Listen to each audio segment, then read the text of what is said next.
everything that I've said is that you believe what you see or what others have seen, and you can repeat yourself in principle. That's common sense. If something doesn't work, you don't insist on believing it or trying it. Okay? Now, I keep saying common sense, but what is the difference between science and common sense? Is science is very organized, and it's an organized effort to learn about situations which can be very, very far from your daily experience. So, as far as acquiring knowledge, it is like common sense, but it can go to frontiers which are very far from the realm of your daily experience. Essentially, trust experiment, trust observation, trust things that can be checked by you and other people. Okay.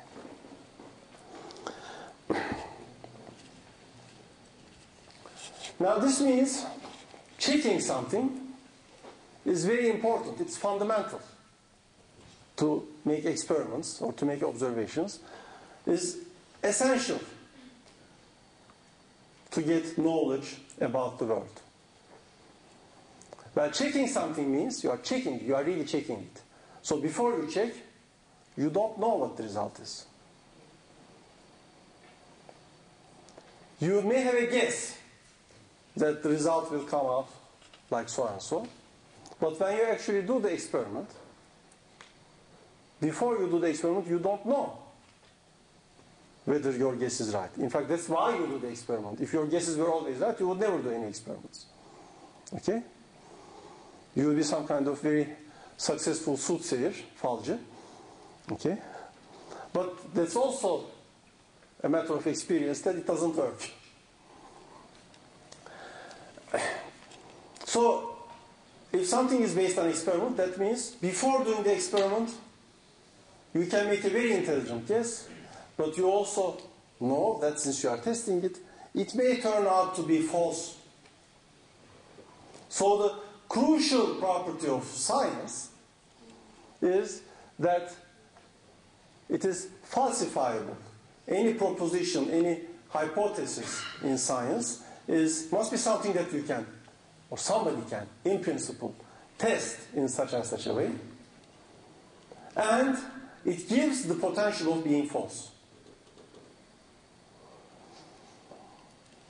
In practice, in many situations, you have a good guess of what will turn out, and your hypothesis will turn out, in many experiments, to be true.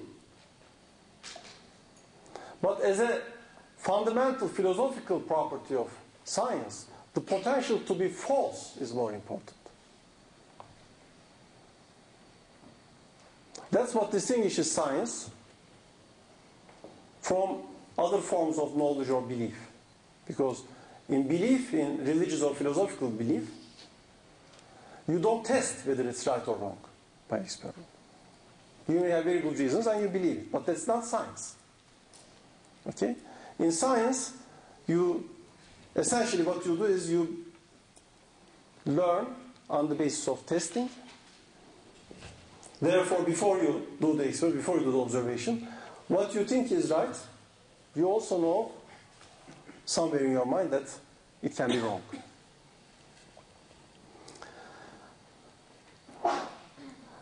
The person who realized the importance of being false, the potential to be falsified, is Karl Popper. The 20th century philosopher was very important in clearing out the basis of knowledge. And of course, being willing to say that, accept that what you guessed can be falsified is also important for social organization, for democracy. Because if you are going to make a sensible discussion with other people, a political or public discussion, an approach which says, to the extent that what those different sides guess or say is open to observation and experiment, that's a sensible approach. On that basis, you can discuss things. It makes a basis for dialogue, right? Now, of course, in social issues, political issues, this kind of experiment is impossible, and cool-headed observation is very, very difficult. That's another matter. But as a philosophical standpoint, being willing to say what I guess very strongly, what is my belief, may turn out to be wrong under certain conditions, that makes the social contract, social discussion, easier, possible. Okay? So Karl Popper was a person who both made this contribution. This is something actually many scientists know intuitively, that being false, potential to accept that you are false is important. And that is the discriminating property of science from other areas of human thought. Karl Popper, who said this, also related it to important issues in public knowledge. Okay. Now let's think of doing an experiment and finding out that your hypothesis, your initial guess, turns out to be true. Okay. For example, I take my keys. If I release them, I guess it will fall down. So my guess was right. Now many people have done this experiment many times, billions of times, and nobody questions its truth.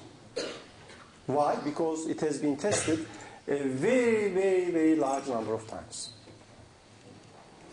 But philosophically speaking, if my hypothesis that this will fall has been verified, has turned out to be true in experiments, billions of billions times, there is no guarantee that if this thing was seen to be true 1 trillion times, the 1 trillion and next time I do it, it will happen again. Being observed to be true n times does not logically, philosophically guarantee that the n plus 1th time will give me the same result. Okay. That's why falsifying is more powerful than verifying. It doesn't mean that verifying is not important. Of course, how science works, how we learn, is because we check and other people check and other independent people check every experiment many times. And after enough verifications, we conclude, okay, this is true, I'm not going to try it anymore. I now know it. But keep in mind that that is still a belief.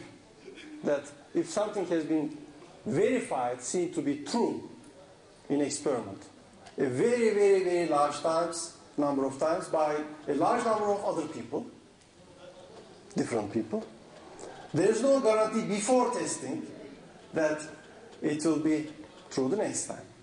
There is one experiment that makes me guess extremely strongly that something that is true 1,000,000 times will be true 1,000,001st time. And that is the practice of science itself. Because that's how it has worked. Okay. So far, we have not seen instances where something that has been true a very large number of times, just by some weird luck, suddenly decides to be not true. Under exactly the same conditions. This has not happened. So, I believe, but it's a belief, I believe very strongly, just like in daily life a common sense person believes very strongly that if you know, going down the stairs you have to be careful, otherwise you will fall down. This is true because it has been happened, it has been tested so many times. The next time it will also work. But that's the belief. Okay? And the person who underlined this was one of the main philosophers of the Enlightenment, Immanuel Kant. And before him, actually David Hume. Hume underlined this important point of belief, that if it is true a very large number of times, it is likely to be true the next time, but it is not guaranteed. Okay? So far it has worked. Okay. I'll take a break now for 10 minutes. And then we'll continue after that.